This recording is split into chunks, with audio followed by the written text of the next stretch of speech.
We want to be able to communicate precision and accuracy in any measurement that we make, or we want to be able to determine the precision and accuracy in any measurement that we are provided. And so in science, we have to communicate these things in unique ways. And so we do this by both providing significant figures and error in every measurement that we experimentally determine and report. So to understand the difference between the two, we have to define. So let's define these. So precision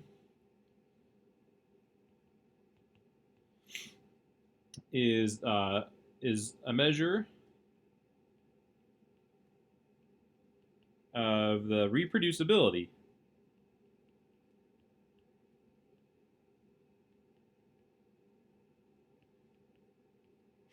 of a measurement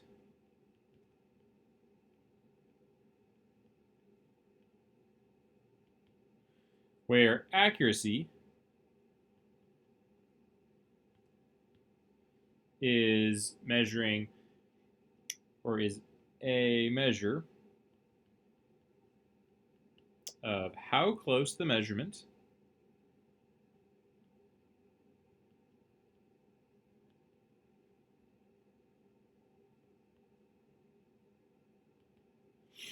is to the true value.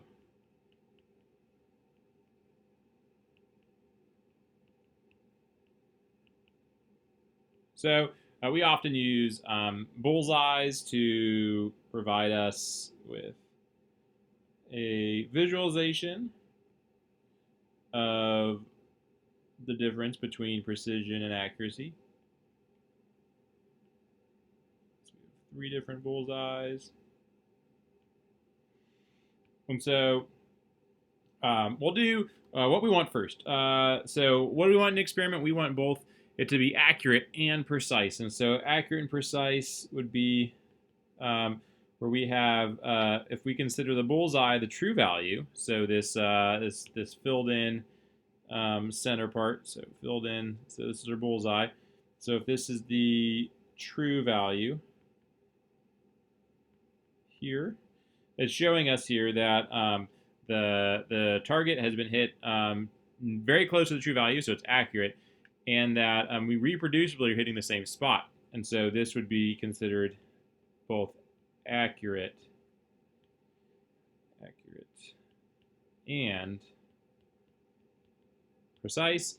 Alternatively, we can have our accuracy being off, but our precision being high. So this would be precise, but not accurate. So this tends to occur when we have the instrument in which we're doing a measurement is not calibrated. So it can reproducibly make a bad measurement or an inaccurate measurement, which means it has a high degree of precision, but we have not calibrated the instrument to the true value. So this is what we would call a systematic error. Systematic.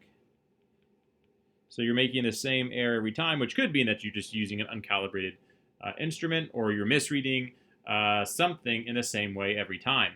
Whereas if we were to have something like this, where we have marks that are off and not on target, this would be not. This measurement have no precision, no accuracy. Okay, so we can. So if we have an instrument, we can determine it using. We can describe it in 2 ways. We can say how closely do our measurements come to one another. So in the 2 cases I've circled in purple, we have a very low error associated with the measurement. That is to say that if I take 10 measurements, all 10 measurements are going to be very close together. They'll be tightly grouped. Therefore, our error in that measurement, or systematic, or how we're measuring the spread of our data, is going to be very small. Okay, so we tend to measure precision using error. So that would be standard deviations or some standard error measurement.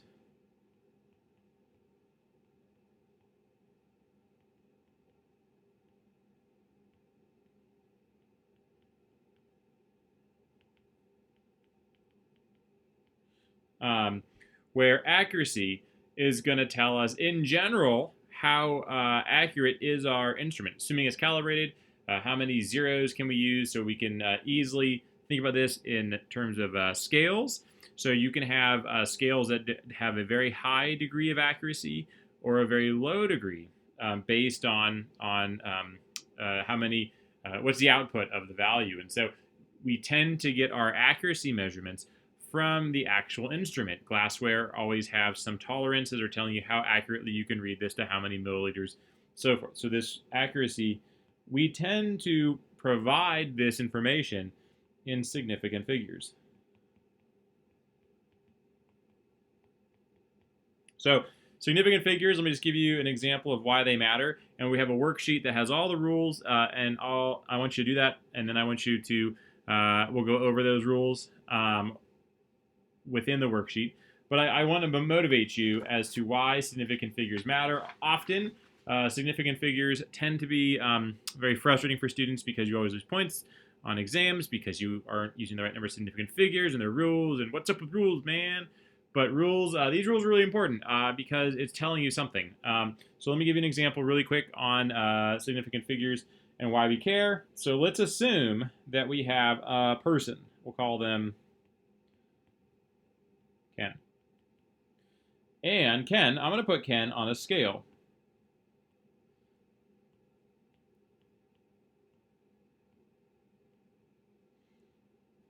And I'm going to put Ken on the scale.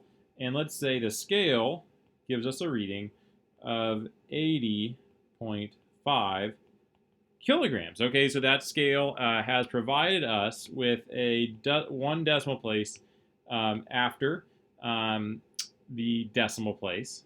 Okay, and let's say that I have a coin that I put in Ken's pocket. Gonna put it in Ken's pocket. Okay, and if I were to take a scale, let's say it's one of our fancy analytical scales.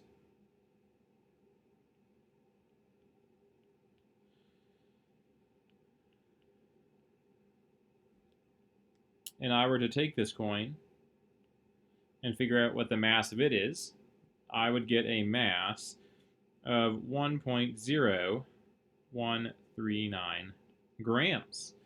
Okay, and so if I were to say, I know Johnny weighs 80.5 kilograms. I take a coin that weighs 1.0139 grams, and I were to ask how much does, I said Johnny, I meant Ken. How much does Ken weigh? Based on the two pieces of data I've given you. So what we have to remember is that I've given you two, first I have given you a trap. We have two different units here, so we need to convert to similar units. And so in doing so, we can actually see the limitations of our measurements. So I'm going to move everything to kilograms, and so I have 80.5 kilograms. But if I have this many grams of something, I need to make it smaller to kilograms, and so I'm going to go 1, 2, 3. So that means that I have 0.0010139 kilograms. I'm going to move these kilograms over so it looks... Oh. I'm going to take this, delete this, and then we will write it kilograms. We're going to add these together, and when we add together, we are going to look at that decimal place. And so we see that when we add this together, we get 80.5010139. And so you can see that if we look at this, the mass, this is the mass of the coin, even though we accurately measured the mass of the coin, that the inaccuracy in the measurement of Ken was such that we didn't even have it in the hundreds of grams, right? So that if I were to put that coin, so if I were to take this coin, put it in Ken's pocket while he was on the scale would not change. I could put 100 coins in Ken's pocket, and it's still the scale that Ken's standing on would not register a difference. And this shows you the inaccuracy in this scale for measuring mass. Again, it is very hard to have more than one decimal place for a scale that is measuring the mass of a human. Okay, there are scales in the world that can measure very accurately large amounts or large masses, but those are very complex and very expensive to make. We tend to get a little more accuracy when we have slightly smaller masses being placed on, or with smaller ranges in which you can measure a mass accurately. The point is that you can use significant figures to tell you that if you were to put the coin in Ken's pocket, the scale that he's standing on would not go up. This is what significant figures are telling you. If instead we had Ken having 80.500, this would then show you that the scale has more accuracy, that it would be able to tell if you put coins in Ken's pocket. So what significant figures tell you is they tell you the accuracy of the measurement that you're getting from that instrument, and therefore they're critical. This is how we communicate how accurate, how good, quote unquote, a measurement is through significant figures. And it also tells us when we do calculations, such as right here, it tells us that we are limited by our least accurate calculation, or least accurate value. In this case, it's the mass of Ken.